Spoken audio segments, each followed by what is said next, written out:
juice, I'd be fine. Like to call this meeting to order. I don't have that much juice. Calling to order the regular business meeting, number 1, and annual organizational meeting. Roll call. First order of business is roll call. Trustee Chen Lao. Here. Trustee-elect Gibson. Here. Trustee-elect Kwong. Here. Trustee Martin. Here. Trustee Osterling. Here. Trustee Silver. Here. Trustee-elect Wong. Here. Student Trustee Gomez. Present. Okay, the next item of business is to convene the annual organizational meeting. Okay. So you're convened. Oh, there you go. Okay. And now just say it. Now it's time to do the administration of the oath of office, and we are going to go in order. I have papers here, so what I'm going to do is call each trustee up. We're going to go to the podium, and we'll invite the person that you brought to swear you in. I have a copy of what they're going to say to you to have you take your oath, and then you both will sign while we are over there, okay? So the first person to take the oath would be Sandra Chen Lao. Oh, right. Who is swearing you in? Bill Bulldog? Okay, wonderful.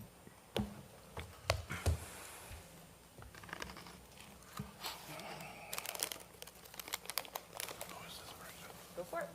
It's the same thing. Should we take on our mask? Yes. You can pick up the next.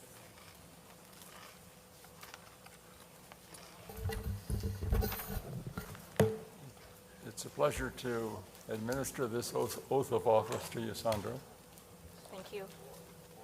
Please repeat after me. I, I, Sandra Chen Lao, Sandra Chen Lao, do solemnly swear do solemnly swear that I will support and defend the Constitution of the United States that I will support and defend the Constitution of the United States and the Constitution of the State of California and the Constitution of the State of California against all enemies, foreign and domestic, against all enemies, foreign and domestic, that I will bear true faith and allegiance that I will bear true faith and allegiance to the Constitution of the United States to the Constitution of the United States and the Constitution of the State of California, and the Constitution of the State of California, that I take this obligation freely that I take this obligation freely without any mental reservation or purpose of evasion, without any mental reservation or purpose of evasion, and that I will well and faithfully discharge the duties that I will well faithfully discharge of the duties upon which I am about to enter. upon which I'm about to enter. Congratulations. Thank you. Thank you so much.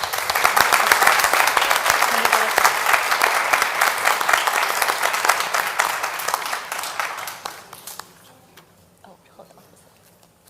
Thank you. Thank you so much. Thank you.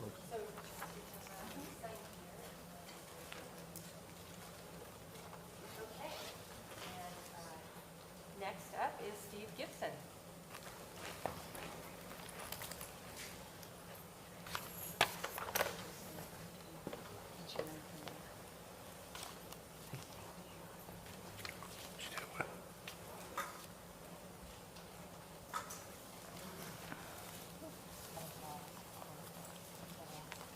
Raise your right hand and repeat after me.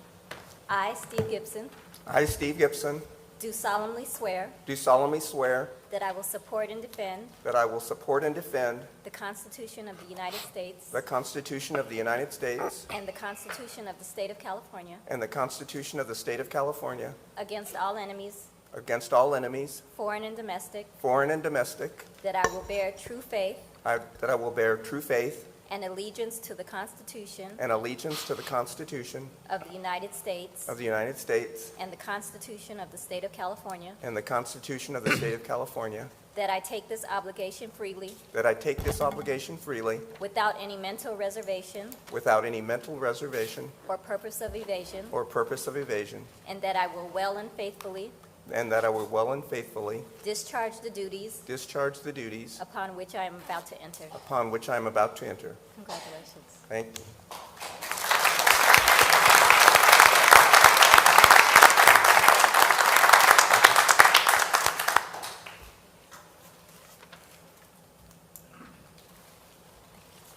Okay, I need both of you here. You have to sign. So Steve, you sign here. You sign here. And then you sign. Okay, and next is Trustee Christine Kwong.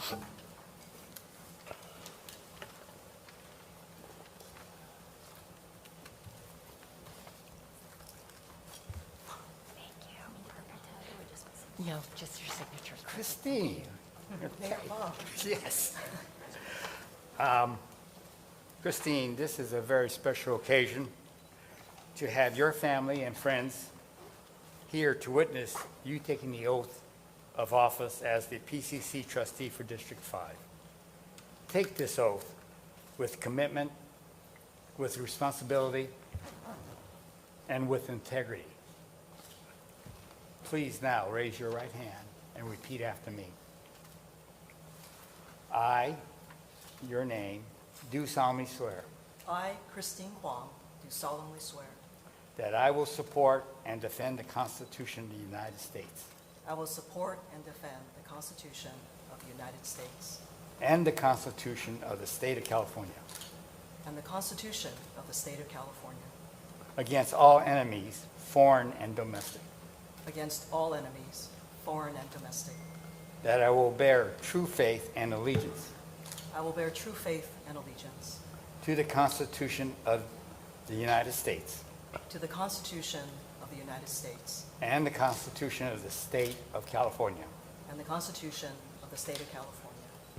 that I take this obligation freely I take this obligation freely without any mental reservation without any mental reservation or purpose of evasion, or purpose of evasion.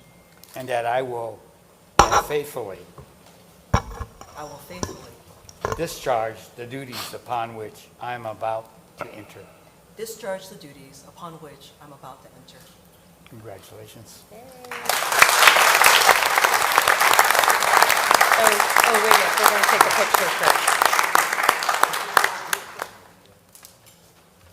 How come he didn't ask for all this?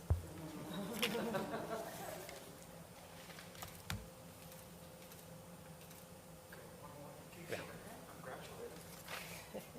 How many times?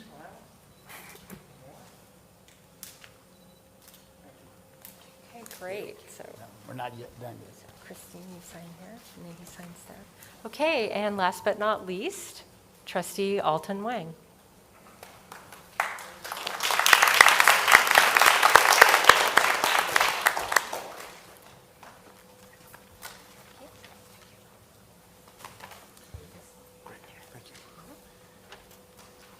So Alton, you can't invite a politician to an event like this without me saying at least one or two words. For those who don't know me, I'm Jeffrey Prang. I'm the Los Angeles County Assessor, and Alton thought, what better way to add some excitement into this event than having the county property tax assessor show up? But it's a great privilege for me. Thank you for asking me to do this evening, and for the congratulations to all the new board members, and for those on the board, for those in the community. I'm looking forward to you getting to have the same experience with Alton that I've had. He's smart, he's hardworking, he's passionate, he cares deeply about the community and deeply about students, and I feel you're half as impressed with him as I have been. You're going to be very impressed with him. So congratulations, Alton, and let's, I think this makes you like the junior member, right? You're the very last one. Everybody's got seniority over you. But no matter, if you please raise your right hand and repeat after me. I, Alton Wang, I, Alton Wang, do solemnly swear do solemnly swear that I will support and defend that I will support and defend the Constitution of the United States the Constitution of the United States and the Constitution of the State of California and the Constitution of the State of California against all enemies, against all enemies, foreign and domestic, foreign and domestic, that I will bear true faith and allegiance that I will bear true faith and allegiance to the Constitution of the United States to the Constitution of the United States and the Constitution of the State of California, and the Constitution of the State of California, that I take this obligation freely that I take this obligation freely without without any mental reservation without any mental reservation or purpose of evasion, or purpose of evasion, and that I will well and faithfully and that I will well and faithfully discharge the duties upon which I'm about to enter. discharge the duties upon which I'm about to enter. Congratulations, Trustee Lynn.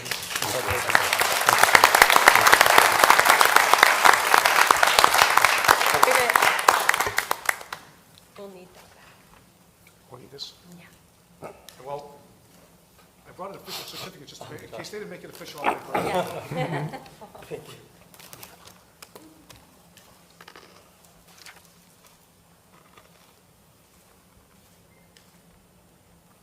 Copy that with your tax bill. And then Alton, you sign here, and, yeah. Wonderful. Yes, sorry about that. Do you need my glasses? All right, thank you. Okay, and we have a speaker request from a man who's been a trustee at PCC and was on the Board of Governors, correct, for the California Community College System, Mr. Jeffrey Baum.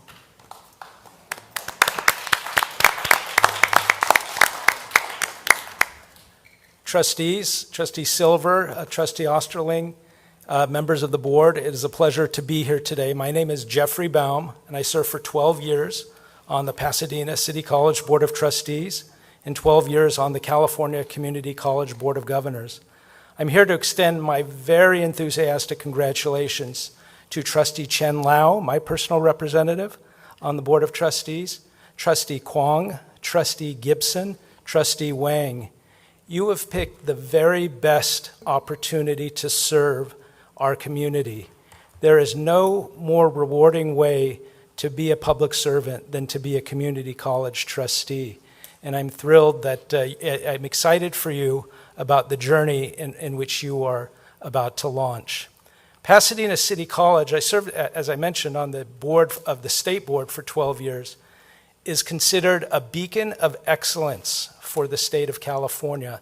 In every objective measure, whether it's the number of students who transfer to four-year institutions, the number of students from underrepresented backgrounds who earn degrees, the number of the innovations of the faculty who are creating classes and zero cost degree pathways and new ways to serve students while preserving their precious financial resources.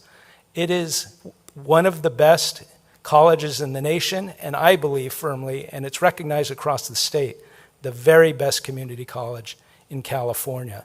And so you have within you a precious trust and responsibility to also keep Pasadena on this trajectory of excellence.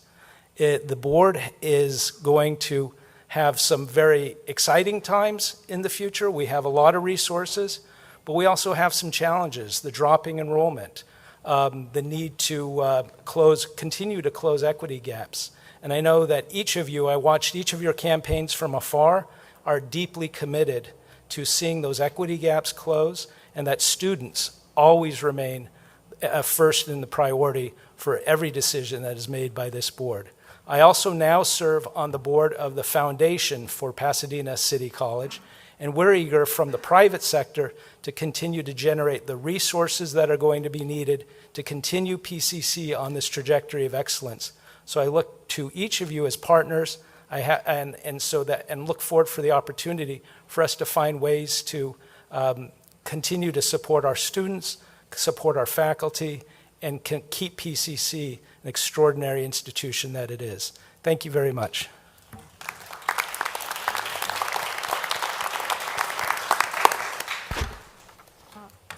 Next, we have election of board officers. The first office is president of the board. Do I have any nominations? I wish to Madam- nominate Trustee Lau for president. Okay, Second. Okay. Okay.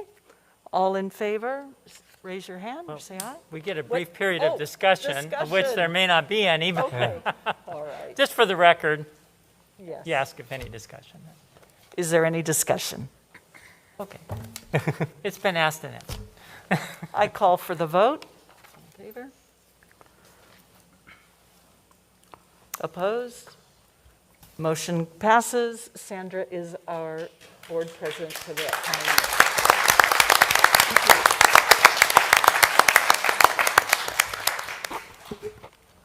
Do we, I think you should hand her the yeah, gavel. well, definitely the gavel, and then we can swap the nameplates during the break. Yeah. Why don't you, Sandra, why don't you come over here? Oh, okay. Yeah.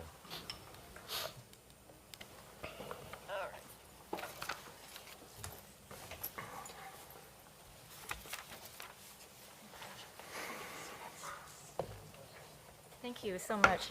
My kids are here, and I would use the gavel on them.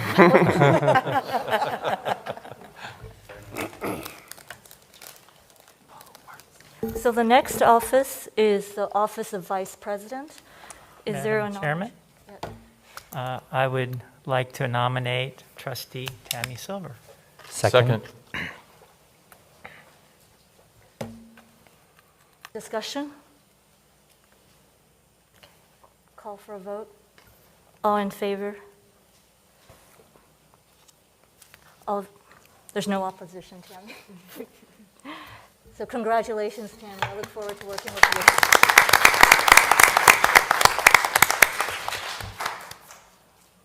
And the third office is clerk of the board. Any nominations? Oh, I nominate Alton Wing. Second? I'll second that. Discussion? Call for a vote. All those in favor? Oh, sorry. Sorry. Vote for yourself, Alton. That's First we vote, terrific. and then, Congratulations, Alton. okay. Now-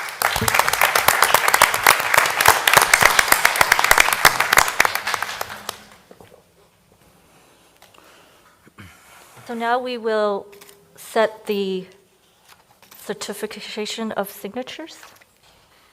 Yes, I can do that. I can make my way around, so you can continue your business while I do that. Setting day and time of regular meetings for 2022 and 2023. There was a calendar attachment in the agenda, and I move we accept the attachment as written. Second. Discussion? Well, I think Trustee Martin had a concern about the September meeting. I do have a conflict, a work commitment for another board meeting on the September meeting, which I think we were moving because of some special circumstance to that date. So as we, maybe Well- not now, but if, So we had to move it to the 7th because our budget has to be filed with the state by the 15th. And so that's why it got moved to the 7th. You could ask that another date be considered and bring it forward at the August board. That's up to you. yeah, I think let's let everybody get settled and figured out where everything is, and then in August we can, maybe, I will probably bring this up. And just as a point of order or logistics, our August meeting is on August 10th. Fine. And will we have a budget ready to adopt on August 10th? I'm sorry, no, your budget would be adopted on September 7th. I don't believe we could have a budget ready by August 10th. And That's too that's soon. my point. And Trustee Martin, you're not available on the 7th, correct? Correct, I have a Okay. previous conflict on that date. So perhaps we need a special meeting to adopt the budget? We could do that. Yeah, just a suggestion. We don't need to set it right now, but that would be my recommendation. So you could approve the calendar as presented with the notation that you will come back with a special board meeting date regarding the budget. Agreed. I would second the motion already made, and I would amend it to that we will come back with a special meeting before September 15th to adopt the budget. Okay. That's the motion. Who moved to accept the, who made the motion? I did. Do you accept the I amendment? accept the amendment. Okay. Second? Second. Okay. All those, we already finished discussion, so Yeah. all those in favor? All those opposed? Great. Motion passes. Now we have public comment on closed session agenda items. Need to officially adjourn the organizational meeting. I officially adjourn the organization meeting. And congratulations to all the officers, and we look forward to working together. Thank you so much.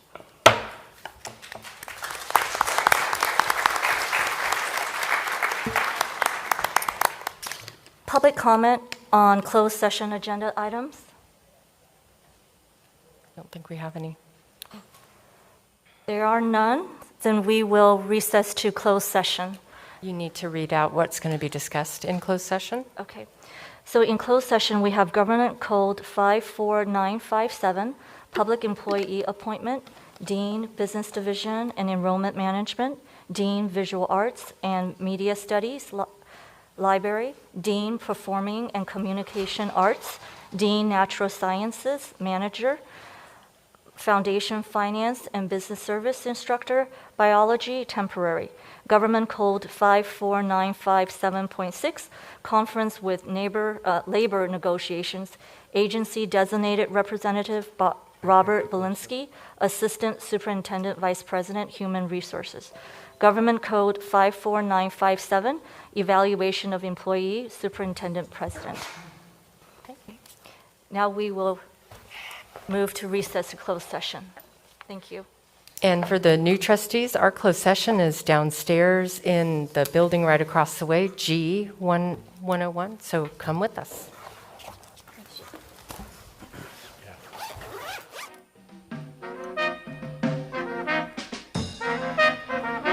There's no report of action in closed session. And then we have roll call. Trustee Chin Lau? Here. Trustee Gibson? Here. Trustee Kwong? Here. Trustee Martin? Here? Trustee Osterling? Here. Trustee Silver? Here. Trustee Wang? Here. Student Trustee Gomez? Present. Great, thank you. I would like to have the student trustee read our land acknowledgement, please. Pasadena City College is a learning community within the indigenous lands of people who have been known as the Gabrieleño Band of Mission Indians of the Xixiquanga Village and Quiche Nation. Tonight we acknowledge the painful history of genocide and forced removal from this land on which we gather. Let us take a moment of silence in honor of the important contributions of the stewards of this land who came before us.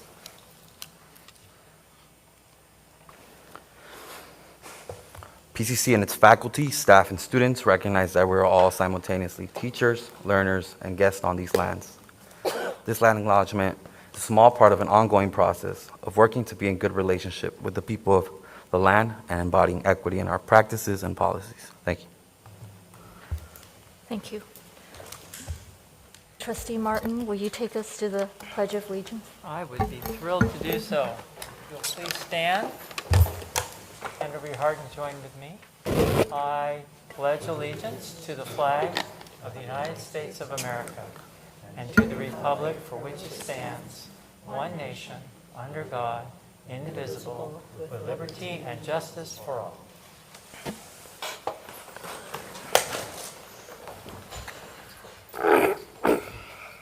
Now we have Resolution 733, authorizing remote teleconference meetings of the Board of Trustees, its regular committees, and other college bodies as required by the Ralph M. Brown Act. I move to approve. Second. Discussion? All those in favor? Aye. No, none opposed. Okay. Motion passed. Approval, reordering of agenda item. I don't have anything to reorder because it looks like the timing is going to work out for it to stay where it is. Okay. Any introductions and recognitions? No. Okay. We may have a quick meeting. Approve, public comment on non-agenda items.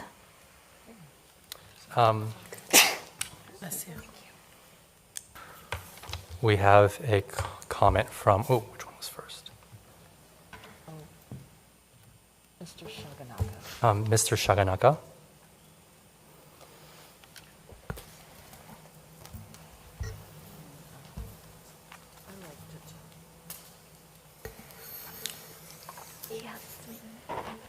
You have 3 minutes.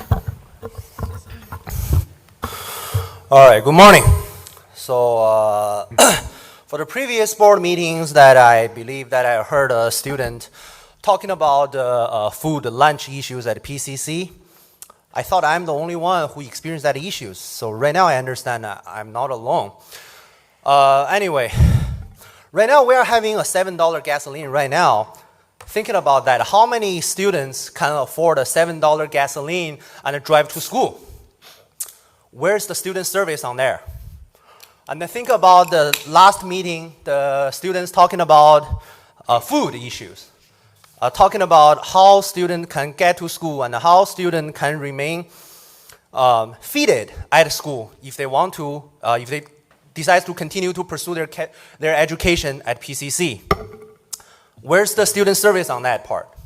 And we only heard about amazing presentation from the student service.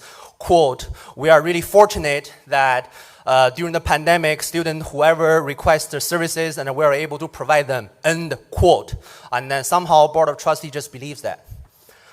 I think there's a lack of investigation, lack of critical thinking skills right there. Last week, I don't know if the new board member received a Rev Alert email that there's a police pursuit that originated from Glendora and ended up at PCC. That really scared me a lot. I never experienced something like that. Because when I read that email, I thought we were dealing with another case of the Uvalde school, the Uvalde elementary school, like some sort of a similar event. And then I asked myself that, if the suspect run to PCC, hide in a classroom or whatever, if they are fully armed, what PCC police can do? They look at their belt, and then they see nothing there. So whenever there's a suspect come to campus, whenever there's another dangerous criminal come to campus, there's a high possibility they are fully armed, but our officers are not. How do you let them to do their job? You give the textbook to professors because they are professors. They need a textbook in order for them to teach. Is that right? You need to give the computers to professors, in order for them to teach. Is that right? And then you take away the firearms from the police officer, and then you ask them to make sure everybody is safe and everybody is peace. How is that even possible? That's called mission impossible. For all the new board member, I want to ask you, if your kids study at PCC, if there's an active shooter at PCC, do you believe it's a correct decision that none of the PCC officers have any firearm to stop the active shooter right there? For any new board member or maybe existing board member, that's the only question I want to ask today. Thank you for your time. Next, we have Mr. Hayes.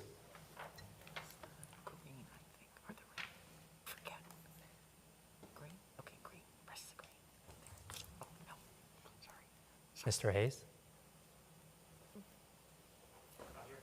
Okay, and that's it. Okay. Now we have approval of minutes for the regular business meeting number 20, June 15th, 2022. A motion to approve? Motion to approve. I'll second it. Discussion? Call to a vote. All those in favor? All those opposed? Okay, motion passed. Board committee reporting out. Trustee Martin. We did have a budget and finance meeting, but as usual, we were the warmer-upper for what's about to come in the board meeting, so there's no use for me to tell you about it because we're about to witness it, so, with our representatives on the bond, so. But we did meet and discuss this with them before it came to the full board. Thank you. I'll make the same report out for Facilities Committee. We reviewed the presentation that we're going to see here tonight, so no further comment needed.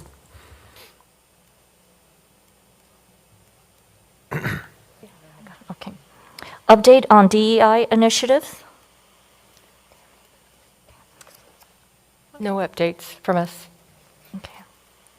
Now we are on the combined consent calendar, student instruction and business. And I'll move approval. Wait, You're seconding it? No, go ahead. Is there a Okay, so second? I'll second it. And then we now can there's discussion. I'd like to Trustee pull Gibson. out item G11 for separate discussion. Okay, I second. okay. Sandra, we have to vote to pull that out or not. All in favor of pulling out the G11 11. item? Okay. Okay. So now we can approve all the consent items without G11. There's a motion and a second. Is there a motion to? I amend the motion previously made to approve all the consent calendar items except for G11. Second. Oh, Go ahead. I'll second that. Discussion? Okay. All those in favor? All those opposed? All right, G11. Yeah, I saw the summary of G11 and for this proposal, and I'm very happy with it. I'm ready to vote to approve it tonight. Also, I think some trustees would really benefit from seeing all the details so that they can bring in their constituencies, stakeholders and constituencies, to make the event even better. So I would move that the full text of the proposal be sent to the trustees. I'm going to weigh in and say, I'm sorry, but that we can give you a further summary, but proposals are operational documents, and it's inappropriate to have a motion to request a document. And so I would say, I'll defer to Dr. Levo in one moment. We did do a summary at your request, and we can provide further documentation or further information for you. But there's a difference between policy and operations, and so that would not be appropriate for us. Dr. Olivo. Yes. Hi, Trustee Gibson. We appreciate your support of this consent item because your approval of this will allow us to move forward with the detailed planning for this event, at which point, of course, we would invite the campus community to provide their feedback, input, and help us to make it an even stronger event. So we thank you for supporting passing this consent item so that we can get to the details and planning for the event. I'd still like to move that this be given to the board members. It is a public, it's a contract that the college is engaging with. The board has a right to see it, and it's a public document. So there's no reason to not allow this motion to go forward.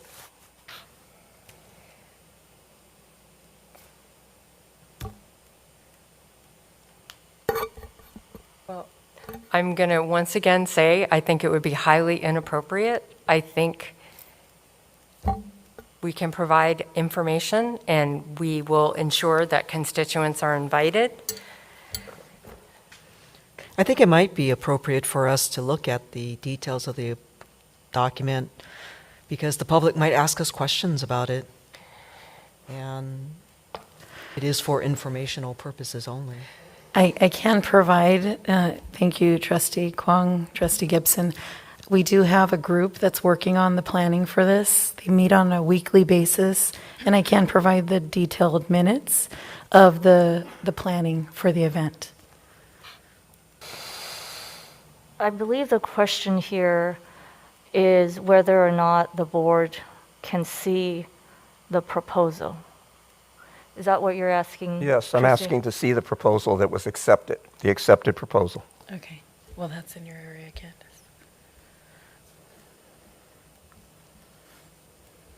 Trustee Gibson, I just want to clarify the question. So when an RFP gets issued, vendors come out and they respond to the RFP, and they are either, first, the process is when they're certified, whether they're responsive or not. So if they're found to be responsive, then they're invited out to share additional information. All of that is confidential during that process. And so I'm unsure of which document you're referring to. Just the final approved proposal. It's a proposal that was accepted by the college. Currently, so tonight, the agenda, the consent item agenda, there is no document yet that has been accepted because it hasn't been approved. So when vendors come out, so like contracts are done after. Right, but the vendor produced a proposal. So that is what I'm seeking to see, the proposal for I get this it. that was approved, that was accepted and put on the consent column. But what specifically are you interested in? Because the proposal itself is just general in description, and it's the actual, what Dr. Olivo is talking about, that has the details that of the event that we will be providing. And so I think the important thing here is that this is just to hire a firm, which we are hoping you will approve, and then we take what that firm has talked about and we turn it into an actual event. That's where the actual information is in the event.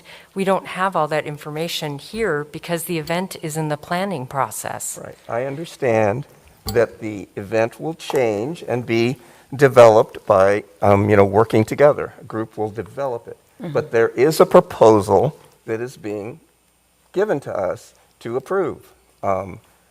I just want to see the proposal, and then I can, I would like to, in the course of the process, bring in constituents and stakeholders to make the event even better. So I just want to see the proposal that is being presented for us. May I ask is the proposal confidential? To your point, Candace, that the vendor has the time period where proposals are confidential documents? Until a bid is awarded, then yes. I mean, so we sign, I served on that committee. I'm a part of the committee that meets weekly to help select a vendor. We sign confidentiality agreements related to the content that is delivered in those meetings because it's also a competition between vendors. And so that piece is confidential. So now have we selected a vendor? That's the consent item is to award the contract to the winning bidder. So once we award the contract to the winning bidder, then can we see the proposal? If the board would like to direct me to provide the proposal to Trustee Gibson, I will. I still think it is highly problematic because that is getting into the operations of the college, but I serve at the pleasure of the board, so if you direct me to do that, I will. I would change the motion then to receive the proposal after it's approved here. Great. That would how I would change the motion. Okay. That's good.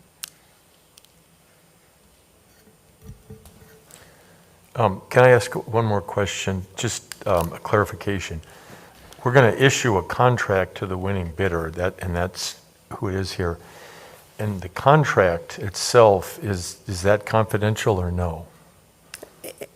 We're a public entity. All of our records can be requested on public request. Okay.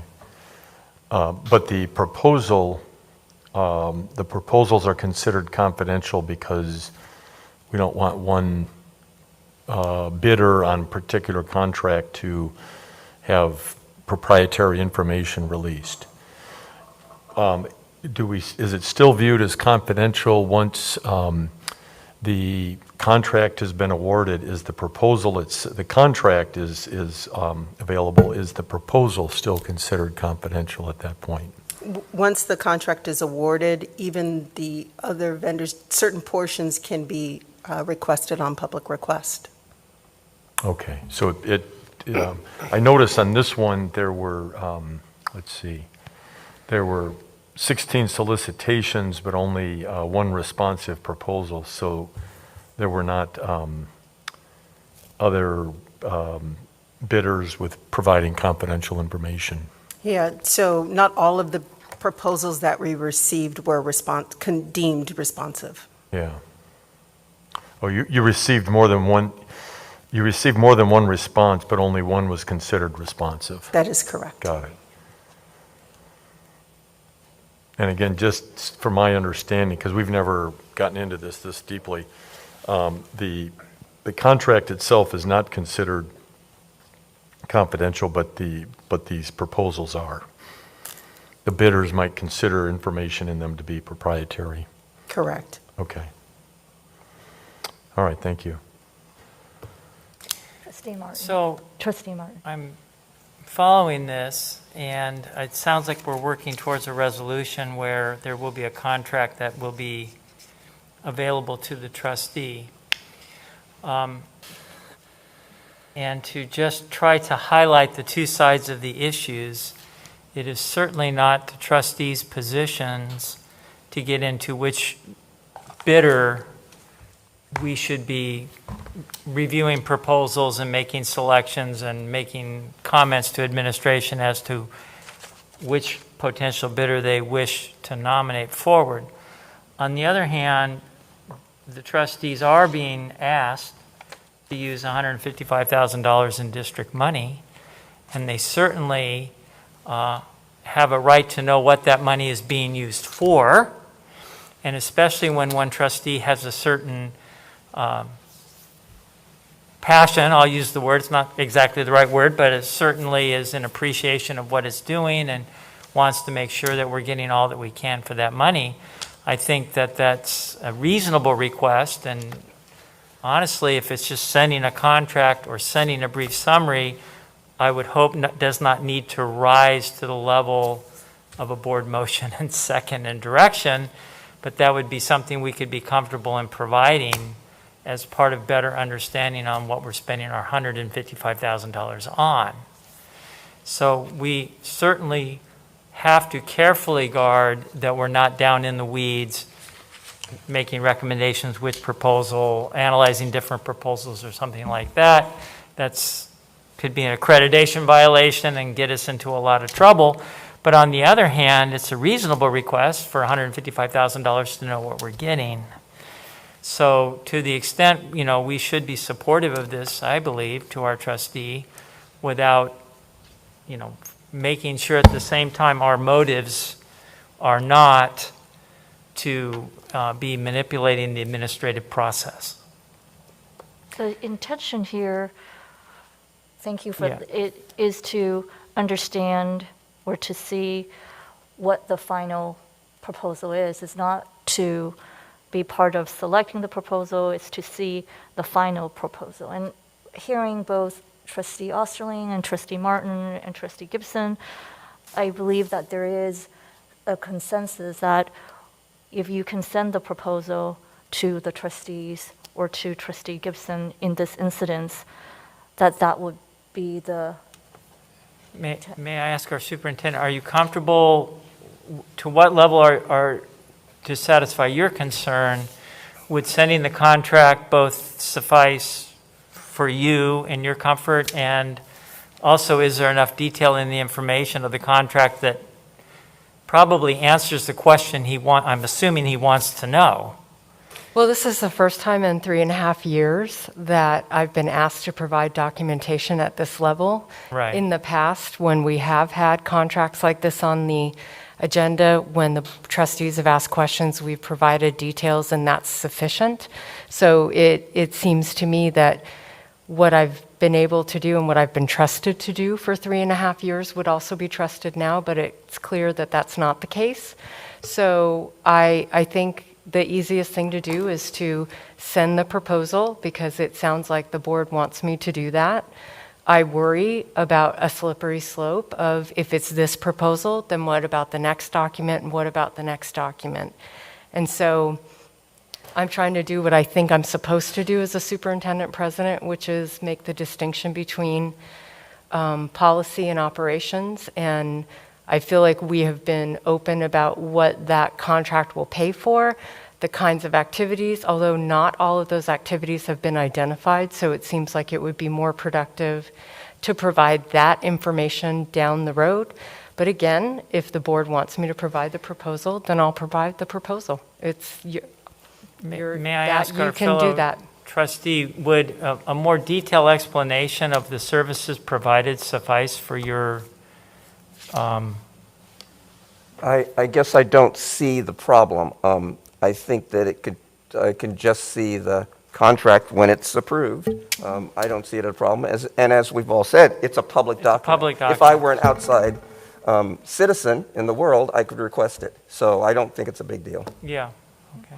Okay, we have Trustee Silver. Oh, I would, I mean, I guess now it's moot, but I was just thinking if you could tell us what you were interested in, what aspects, then that could be addressed, because you can always invite constituents to attend. And so I just don't understand what it was that you are wanting.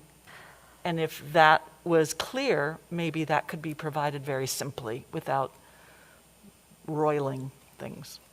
Well, So it seems to me that the most appropriate thing would be for you all to approve the item, and then it's very clear that the board has directed me to provide a copy of the contract, and I will do that.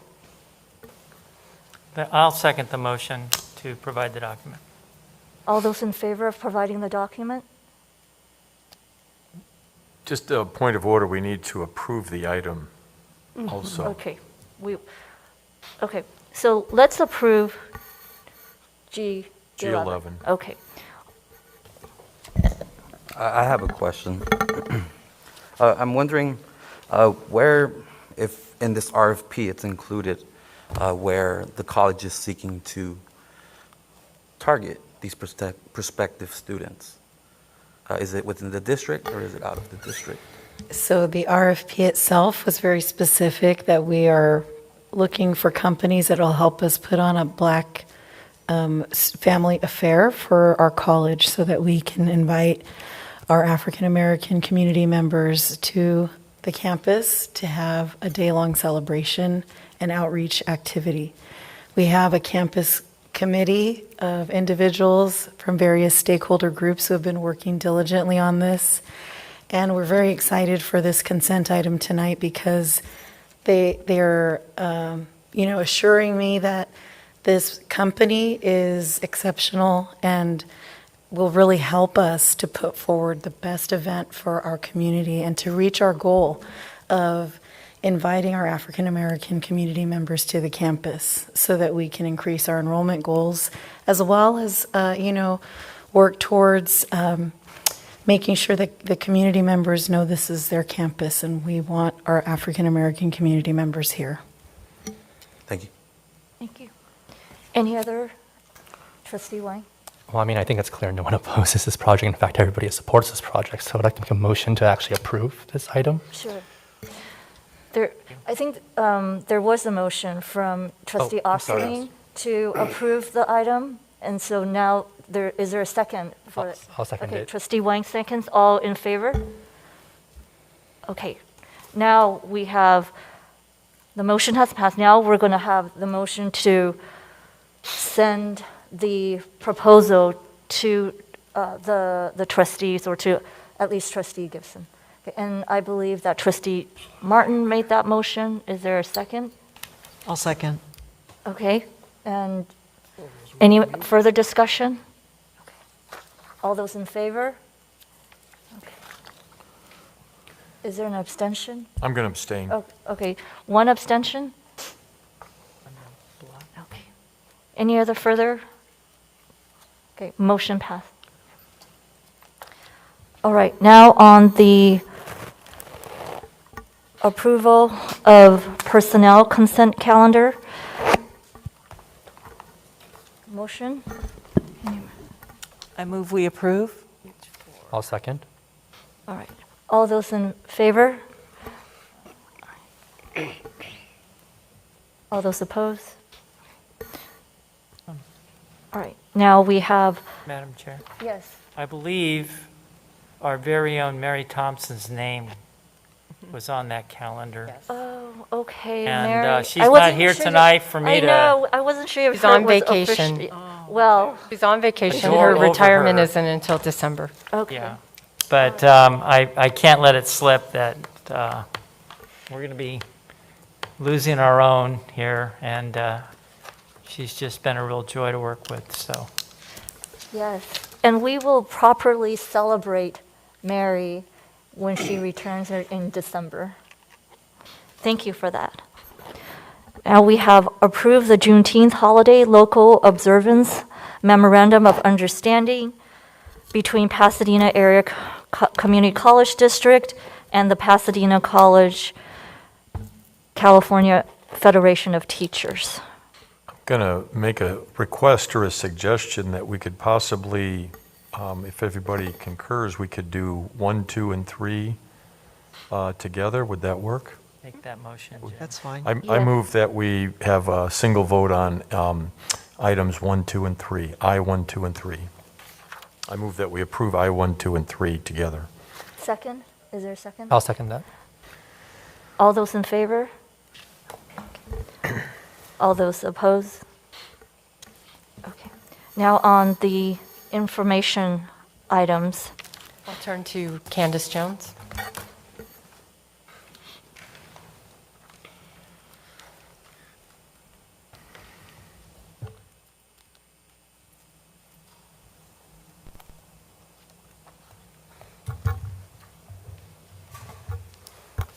Good evening, trustees. We're going to just give a second and get logged in. We have 2 participants who are joining us remotely, so I just want to wait and make sure Alex is good to go. Okay, wonderful. So good evening.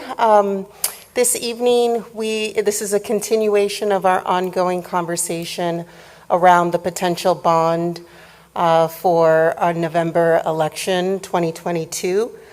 The consideration of a bond is a tremendous activity for any district. And so first I want to kind of publicly acknowledge the folks who have formed our bond initiative team. And so I'm going to have them come on up here. Just so you get used or to the faces who have been behind the scenes working arduously to help get us all the information that we need for you all to make a decision.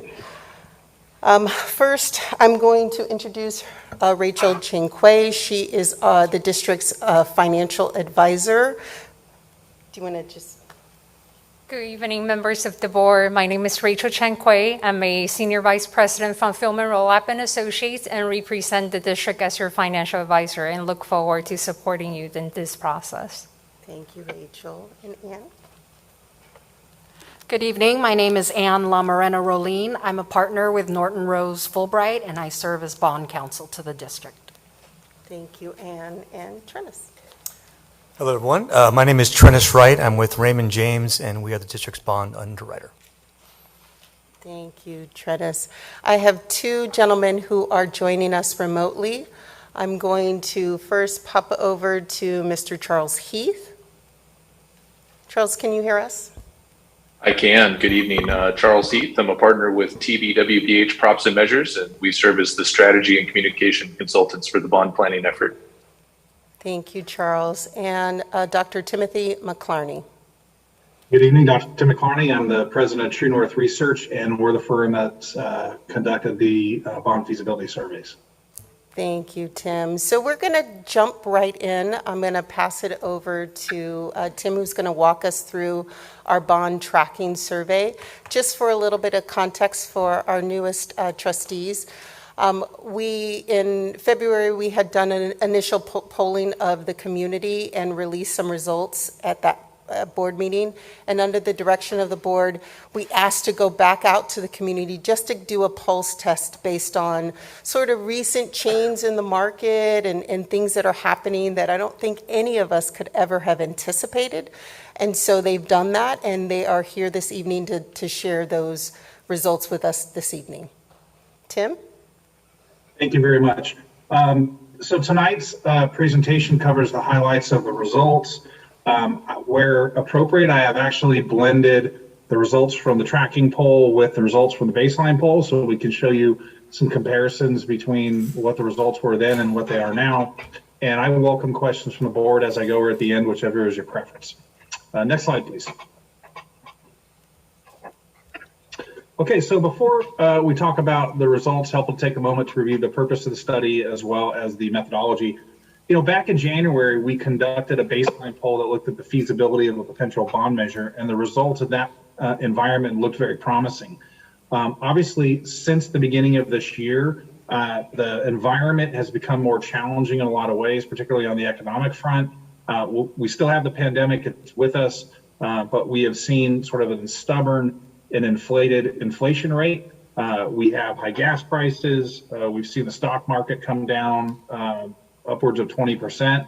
And we are starting to hear people start to use the R word for recession. And so, you know, the goal of this tracking study was really to come back in the current environment with whatever the storm clouds and other issues are surrounding us at the time, get an updated read for the board in terms of voters' willingness to support a potential bond measure, and also to confirm voters' priorities with respect to bond-funded projects improvements. We had a read on what types of projects they prioritized back in the baseline poll. This was an opportunity to come back with a fresh sample of voters and understand, is that the same kind of ranking of projects that we saw before? It was also an opportunity for us to understand the tax rate that the district is considering with respect to a potential bond measure, if that's within the comfort zone of a sufficient percentage of voters. And then finally, it's also an opportunity in this updated sort of current environment to identify the impacts of messaging on both sides of this issue, both positive messages as well as potential opposition messages, so that we have a realistic understanding of how, if you go into the election cycle and you know, this unfolds between now and November, there's a lot of discussion and debate in the community, how that discussion and debate may ultimately impact voters' willingness to support the proposal. Next slide, please. So in terms of the methodology, this is really the same methodology we use for your baseline poll. So we have apples to apples here. We have a random sample of likely November 2022 voters. In this case, we had a sample of 823 of them.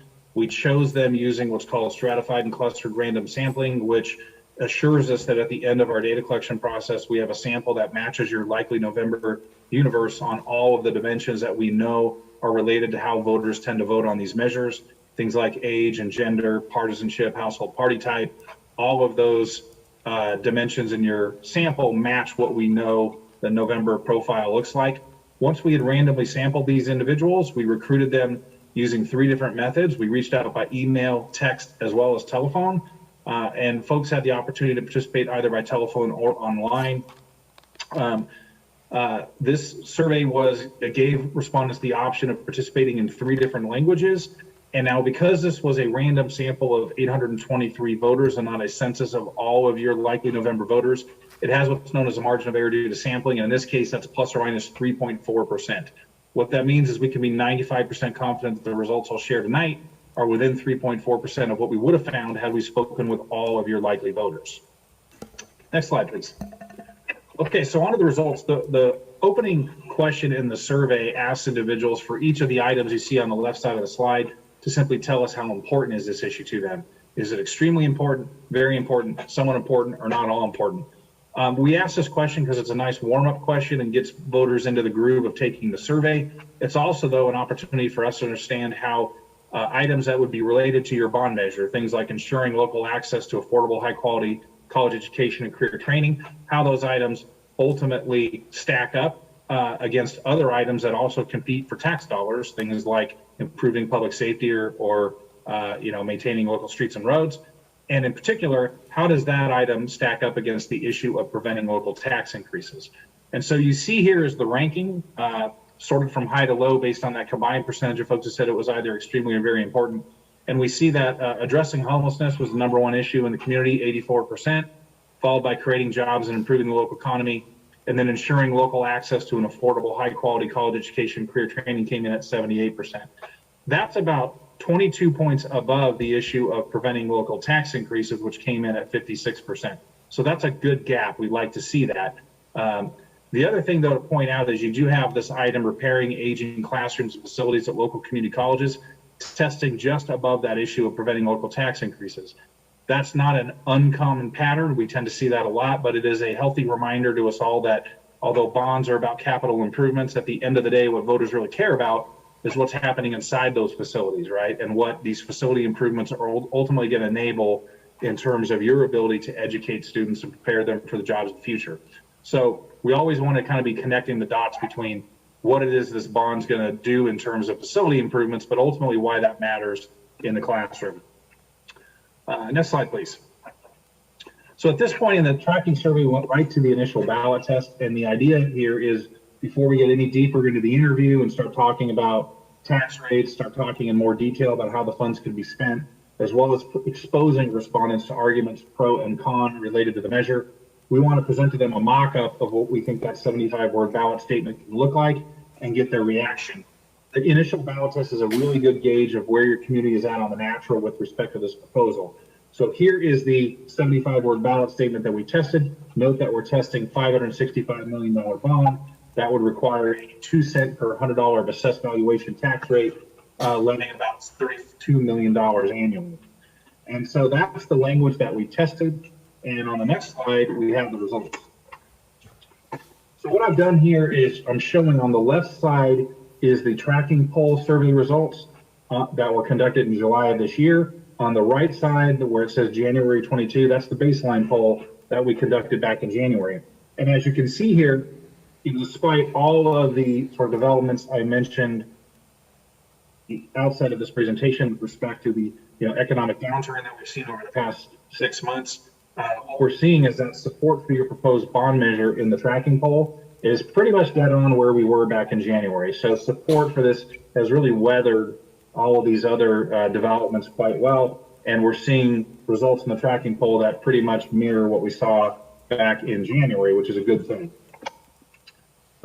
In both of these polls, in particular the one we're in now, for a Prop 39 bond to be successful in the state of California, you need 55%. So we're sitting about 10 points above that 55% threshold that you need to be successful. Next slide, please. So naturally, support for a bond proposal or any tax measure can be dependent on the price tag, and the more expensive this measure is to the typical homeowner, the more likely they would be to vote no. And so one of the goals of doing this research is to help understand where is the comfort zone of your voters with respect to this proposal. What price tag are they comfortable with? And so in following up that initial ballot test, even though the tax rate was built into the 75 words, we kind of, in the second question, focus their attention on the price tag. And we say that if the bond is approved by voters, it will increase property taxes by $20 per $100,000 of assessed valuation. This means for the typical homeowner, it's going to cost about $102 per year. By typical homeowner, we looked at the AV values for assessed valuations of residential properties in the district, and we looked at the median value. That's what that middle homeowner would pay. That's $102 per year. And you can see that, anytime you focus folks' attention on the price tag and away from, the benefits of a measure, you tend to get some diminished support. But even when we're focusing their attention on the price tag, we check in at 58% support. It's about 3 points above that 55% threshold you need to be successful. Next slide, please. So at this point, we turn to the projects and improvements section. Here is where we're doing two things. We're now going to start to educate this respondent more about what this measure will accomplish. In that original 75 words, we only had so many words to describe the types of projects and improvements the bond would accomplish. Here, we get to unpack it into all of the projects you see here on this list. And in that way, they're getting a better understanding of what this proposal is about. The other thing it allows us to do is to understand of all the things that you're considering spending the money on, how do voters feel about those items, and which of these items ultimately rise to the top of the list. I think the most sort of striking aspect of this graphic to me is that for all but two of the items on this list, we have more than 80% of voters within the district saying that they would favor spending some of the money on these items. And so all of these items are quite popular. You can see, though, at the very top, there are a few that kind of stand out. And it's usually a combination, as you're seeing here, it's a combination of repairs, basic repairs to your facilities, so things like roofs plumbing, faulty electrical systems, modernizing your older facilities so that they are up to current health codes, building safety codes, and proper ADA access, improvements related to career training, improvements related to STEM, and technology improvements, so keeping your computers and your instructional technology up to date. Those are kind of the 5 pieces that rise to the top of the list. That's also very typical, by the way, when we do these types of bond measures, whether they're for college districts or whether they're for K through 12, we tend to find that combination of bringing your older facilities up to speed and repairing them, career tech and STEM rise to the top of the list in most communities. Excuse me, I have a question. Can you go back to your previous slide? So when you looked at this slide, was there a tracking poll for this one? So is this 58% and 33%, has that changed? So this question we did not ask in this same way in the baseline poll. In the baseline poll, we asked a series of possible tax rates first. So we talked about, I think it was $25 per 100,000 assessed valuation. I think we had maybe 20 or 19, and then we had something else. So we only focused on the tax rate. And then we had a separate set of questions that talked about, well, if you knew that this would cost the typical homeowner $102 per year, or $148 per year, or $72 a year, and those numbers on the back I'm just making up, but it gives you an idea how we split the two things. We talked about the rate first, and then we talked about what the annual implications were for the typical homeowner. For the tracking poll, since we were zeroing in on that $20 rate, I combined those two pieces of information into a single item that we are testing here. We don't have the comparable read from before, but anytime we do this, what we want to see is, because we know you're talking about the price tag, we know that tends to be a bit of a wet blanket on support. It's what we're looking for is, even when you focus their attention on the price tag, do we still hit 55% or higher? And we do here. And so that, I think, and you'll see as we move on in the polls, support is bouncing back up to the levels we saw earlier. So I think that $20 per 100,000 assessed valuation tax rate is kind of the sweet spot for this measure. Thank you. And just one other quick point, Trustee Chinlau. At the direction, really, so when Tim and team went to test the original $25 and the $20, when we got those initial results back, and even feedback from the board at our June board meeting, I think the conversation was really hone in on the lower of the two amounts and really validate that, because there was some concern that the $25 rate was a little bit too high for the market. And so that's where the pivot with the direction of the board happened with this, and we've been able to validate that is indeed, that the direction that we received is indeed consistent with what we're seeing in the polling. I appreciate that. Looking at the 58% is close to the 55%. And so my consideration in this isn't whether it's $20 or $25, it's at $20 and we're looking at 58%. That's a little close to 58%, because if we look at the tracking poll and that's 65%, and the drop to 58% is a 7% difference. Yes, and your question, if we pause for a second, I think as Tim goes through and shows the different ways in which they ask the question, it might give you a little bit more comfort that that number and that rate is where we need to be at. Yeah, it's always, when we do these types of polls, whenever you kind of focus their attention on the tax rate, irrespective of and take it outside of the context of a 75-word ballot statement where you're getting to describe a lot of the benefits of the measure in addition to the price tag, anytime you focus their attention on the price tag, there's going to be a drop. Okay. We see that all the time. And it's instructive, because what it kind of tells us is, if the only message out there in the community is about the price tag, right, we're not talking about what this measure is going to accomplish, why it's needed, what the benefits are, what it says is that, the interest level and the support level for that measure would be lower. But what's encouraging to me is that when we go ahead and actually focus their attention and put the blinders on and focus their attention on the tax rate, we're still north of the 55. That isn't always the case when we work on measures that are ultimately put on the ballot and are ultimately approved. And so it's kind of a really conservative, hard test on your voters' willingness to support this proposal. And even with that hard test, we're sitting at 58. So that's a good thing. And as you'll see in the next few slides, support rebounds from this point very quickly once we get a chance to talk about the types of projects that will be funded as well as the positive arguments. Terrific, thank you. Trustee Silver, did you have a question? I saw you raise your hand. No, I Okay. was just going to talk about. Okay, thank This you. is as harsh as it gets. Thank you. Go ahead, Tim. Okay, so I think we need to move forward 2 slides here.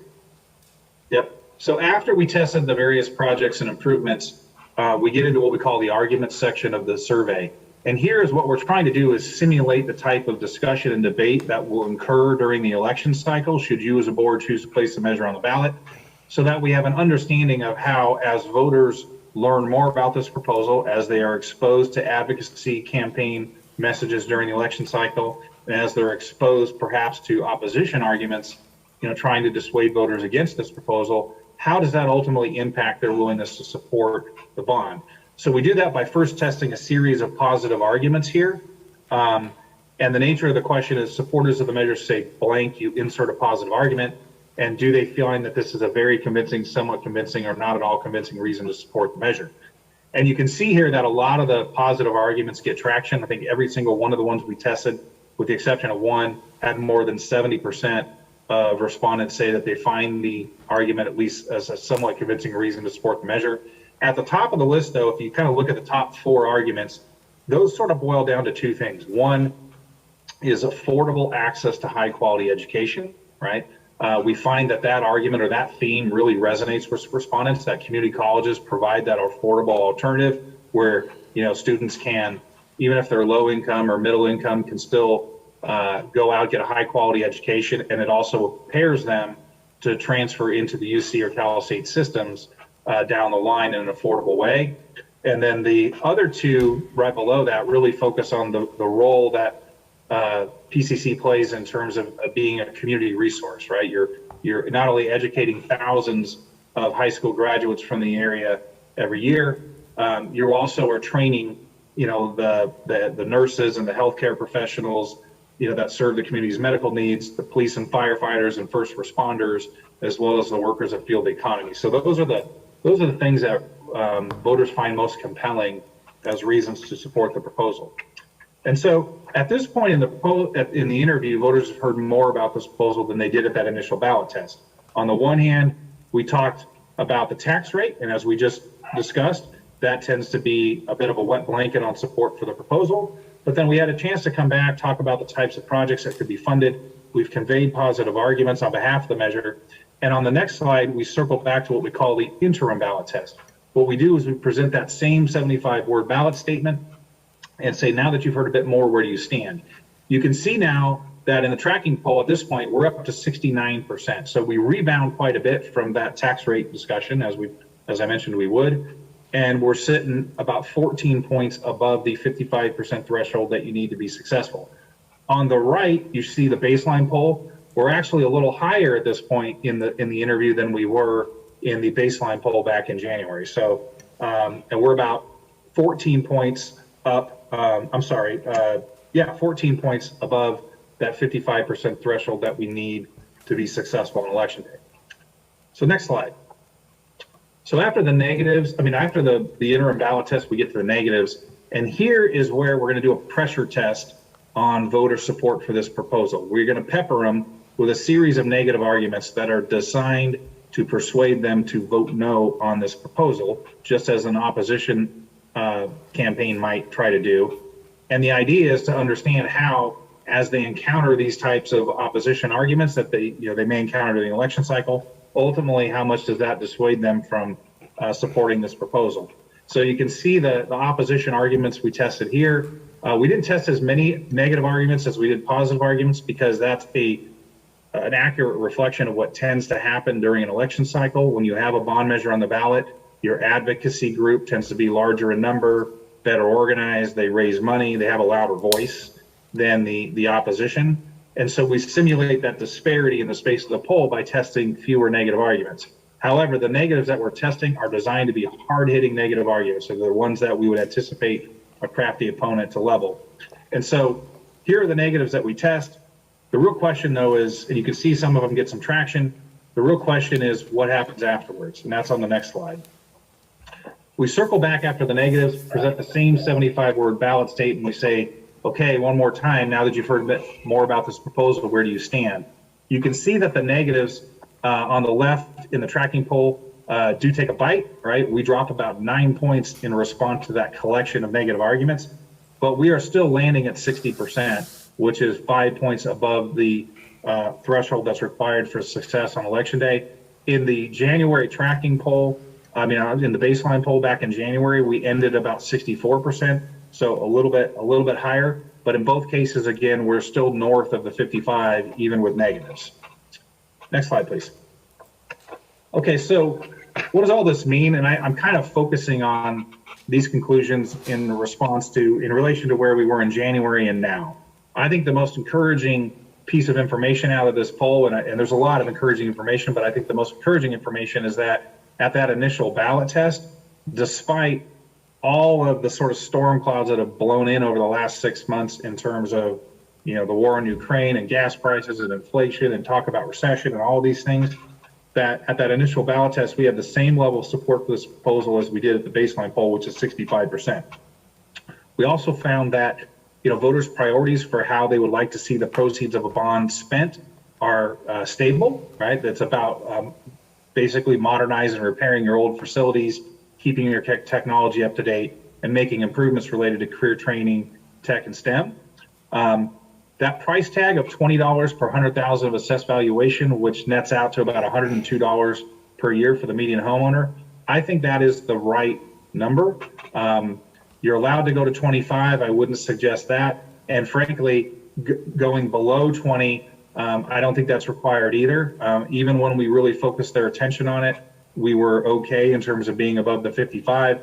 And we saw how quickly support rebounded after that discussion about the tax rate once we could talk a bit about how the funds would be spent. And then finally, it's encouraging that the positive arguments resonate.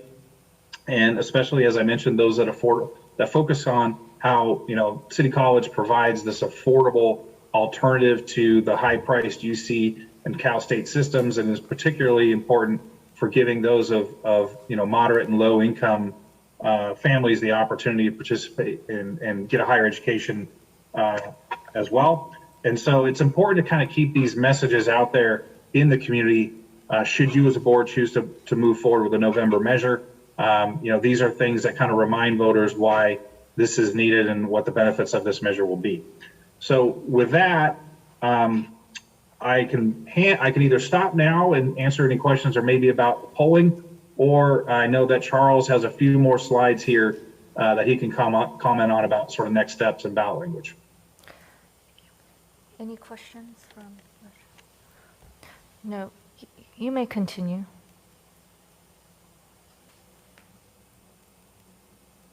Next slide, Alex. Okay, thank you, Tim. That was a helpful summary of the poll results. So my next few slides here just talk about next steps. So the first thing we've done is taken the findings from Tim's survey and used that to update and optimize the ballot question. So this is one of the key pieces of the full bond resolution that will be coming back to the board for approval to place the measure on the ballot. The ballot question is limited to 75 words by statute, and there are several required elements that are reflected here in terms of the total bond amount being authorized, the tax rate, the proceeds being raised annually, and the duration of the bonds, which is while bonds are outstanding. And as you'll see in the language here, we brought the ballot question in close alignment with the priorities that voters indicated to us through Tim's polling. And, this is in many ways the most important 75 words in the entire bond process, because this is the last thing that voters read before they mark yes or no on their ballots. So we want this to be a clear reflection of voter priorities. This is similar to the language that the board reviewed at your meeting in June, with a few updates just based on the findings from this recent poll. If you can go to the next slide. The next two slides are really just for your reference. We compared our recommended language to the similar ballot questions for some other recent community college bond measures in your area. And you can see that most of these follow a pretty similar format. We typically find that the affordable access to job training and affordable access to education tends to be a high priority. That's a centerpiece of these, along with the kind of basic repairs and improvements, support for instructional technology, programs of that nature are pretty universally popular for these measures. So this is just to show you that your proposed language is following a proven format.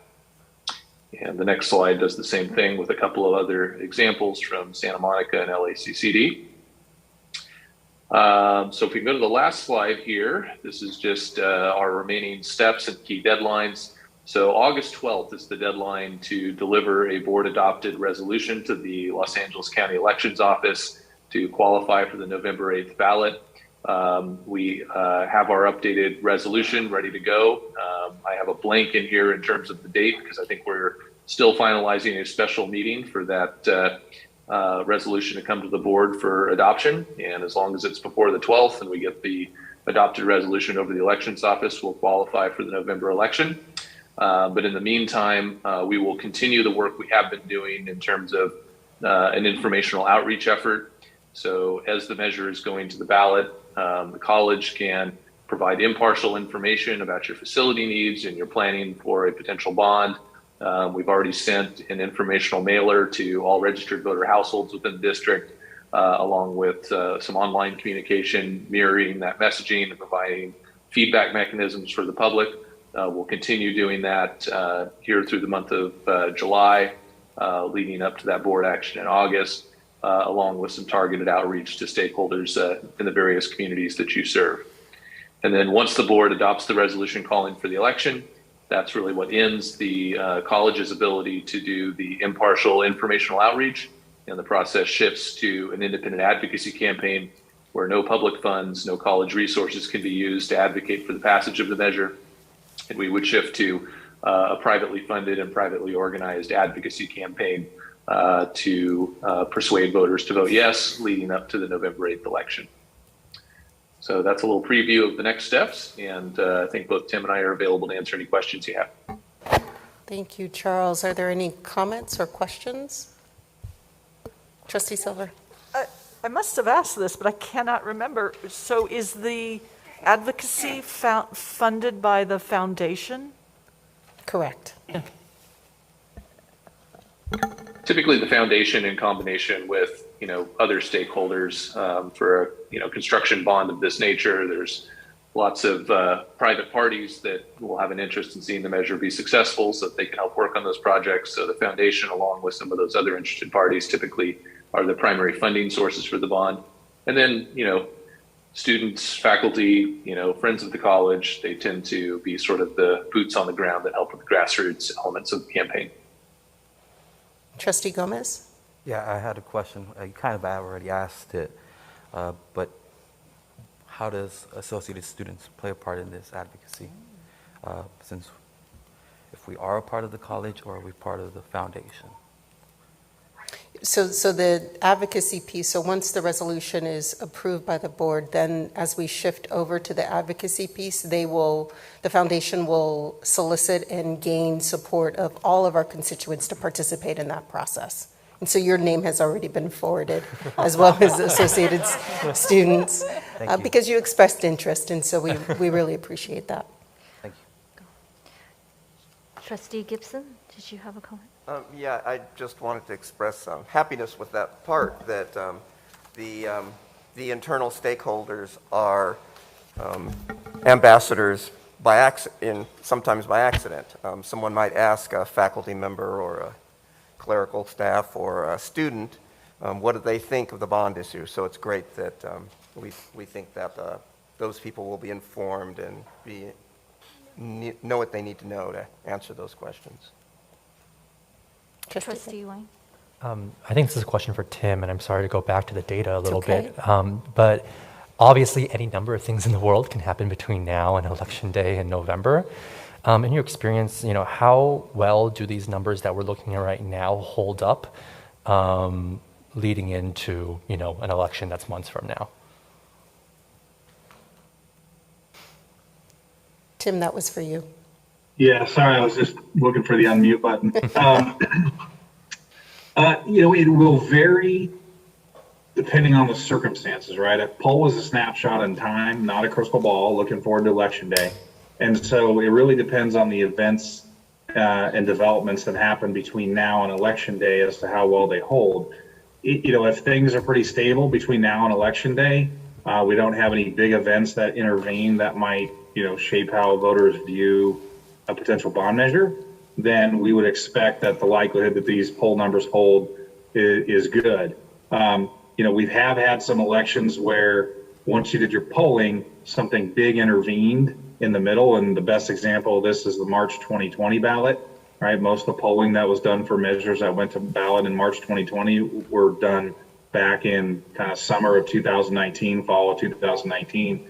And we all know what happened in February and March of 2020, which was the pandemic, right? That landed about 3 weeks before that election day and really scared a bunch of people, understandably. And so that was a case where some of the polling that was done 6 months earlier didn't hold because we weren't planning for a pandemic to hit 3 weeks before election day. So we always want to kind of keep an eye and ear to the ground, so to speak, as you're moving forward towards November and, listening to, the events that are out there and thinking about how that could ultimately impact your voter support. But again, barring some sort of bigger intervening event, we tend to find that these numbers hold. Thank you. Trustee Silver? Thank you. Do you have a sense of what we will net out of the bond when you take away fees and costs associated with it?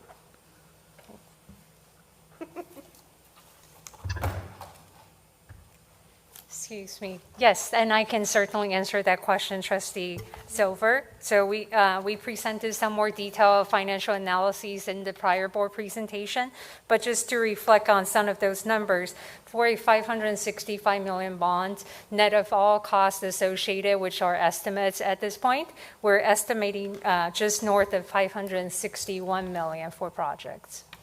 Can you repeat those numbers, please? Of course.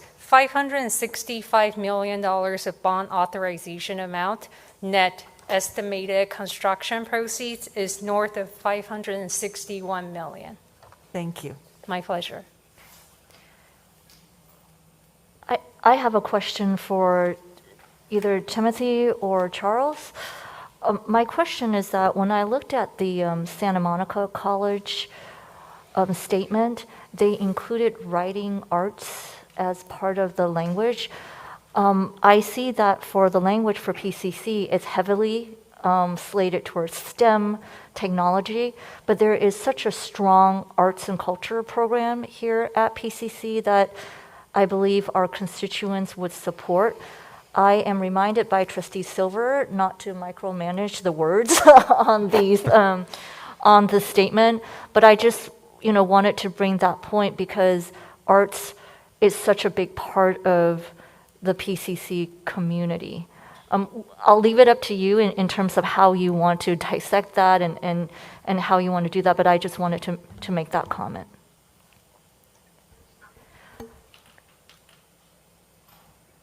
Any other questions?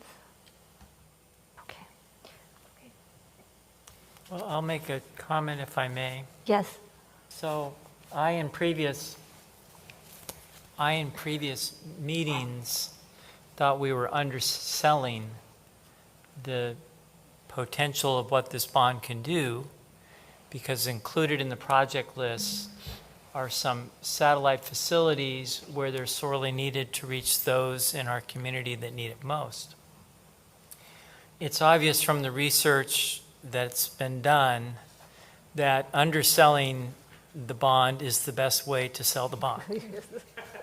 And though I think the question that came in last about satellite campuses was a bit misleading, using the term San Gabriel Valley, which is obviously very big and leads people to think, why would I want to put money towards some campus way over there? I do appreciate the fact that perhaps the best way to sell the bond is to undersell the bond. And so I'm, kind of standing down, shall we say, based on good data, though it's been very clear that my passion in this whole bond measure is to secure additional facilities, especially in the southern districts like Rosemead that need it most, to replace what we will be losing with PCC Rosemead. We've seen the tremendous success of PCC Rosemead. We know the value that PCC in the Northwest has added to this community. So I'm just sharing my reason for kind of softening my stance. It's based on good research, and I appreciate the team that's been assembled to give us this kind of good information. Thank you, Trustee Martin. I was waiting for your comment on satellite campuses. I'm glad that you certainly conveyed your satisfaction with this presentation. Thank you. Okay. Thank you. No other questions? All right. Thank you. Thank So you the very much. last item that we would ask you all to consider is what the date is for that special meeting. And so we'll leave you all to organize that. And we're hoping to do that prior to August 8th to have a little bit of time if we need to go back and forth around the language with the elections office, that we have some time to do that. And so we'll work with you all to figure out what that date is. Yes, it's been noted that we need to set a special meeting date fairly quickly. Thank you so much, Trustee. Thank you. Thank you.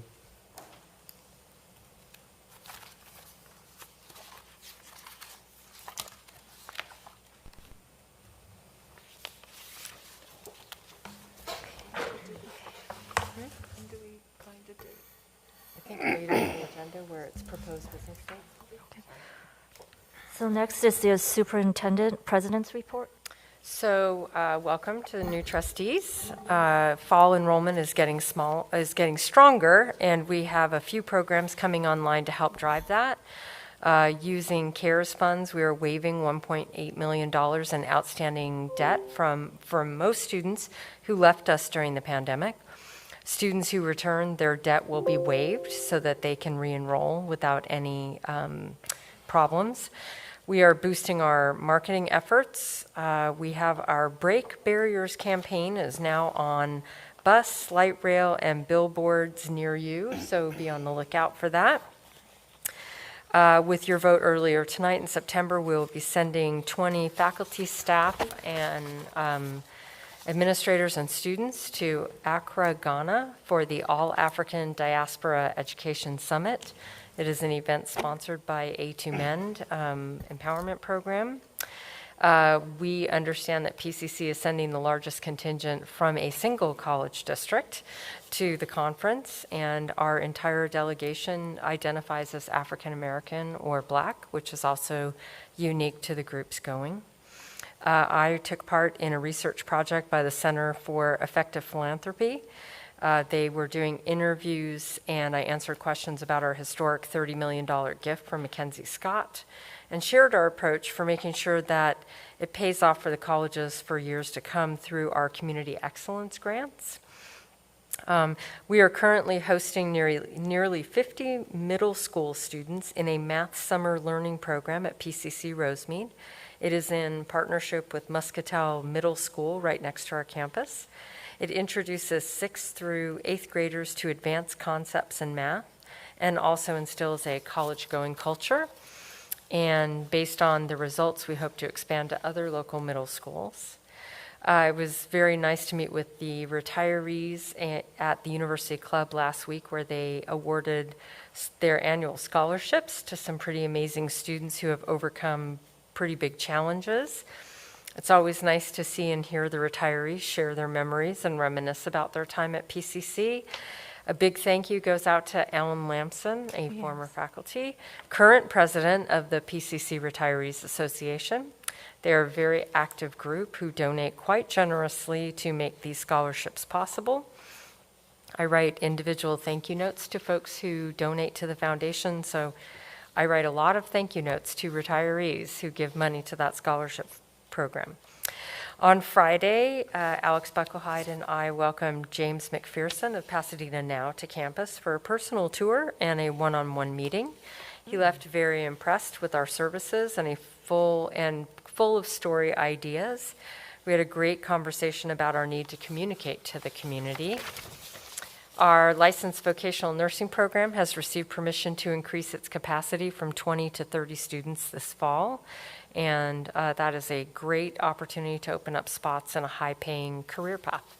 And that concludes my report. Announcements. Announcements by shared governance representatives and then by the individual Board of Trustees.